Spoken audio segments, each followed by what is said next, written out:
వచ్చినప్పుడు ఆ మురళిని తీసి విరిచేసి ఆ యమునలో పడేస్తాయి. అది తేలుతూ కూడా ఏమంటుంది, ఇదే మాట్లాడుతుంది, నాలో ఏమీ లేదే, అందుకే నేను తేలుతూ ఉన్నాను, నన్ను ఆయన పట్టుకున్నాడు అంట. మురళిని మీరు బాగా పరిశీలించండి. మురళిలో ఏముంటుంది, ఆ చివరి నుంచి ఈ చివరి దాకా ఒకటి ఖాళీ లొట్ట. మురళి చూస్తే ఖాళీ ఉంటుంది, ఏమీ ఉండదు. ఖాళీ ఉంది కనుక ఆయన పట్టుకున్నాడు. ఇప్పుడు ఆ మురళిని కూడా మనం పరిశీలిస్తే 9 రంధ్రాలే ఉంటాయండి. ఆ మురళిని కూడా మనం పరిశీలిస్తే 9 రంధ్రాలే ఉంటాయి.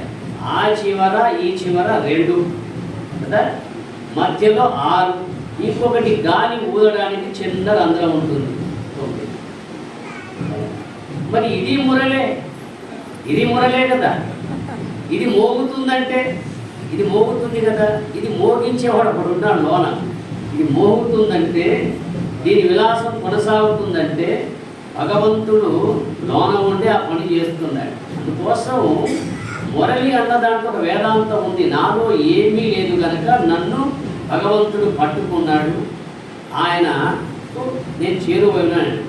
మీలో కొన్ని ఉన్నాయి కనుక మీరు దూరంగా ఉన్నారంటే, అవును, మనలో ఎన్ని ఉన్నాయి, కామ, క్రోధ, లోభ, మోహ, మద, మాత్సర్య, ఈర్ష, దంభము, అసూయ, ఇవన్నీ నిండి ఉన్నాయి కనుక మనం భగవద్ ధ్యానానికి దగ్గర కాలేకపోతున్నాం. మురళిలో ఏమీ లేదు.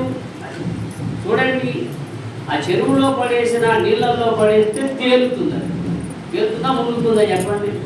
ఇప్పుడు మనం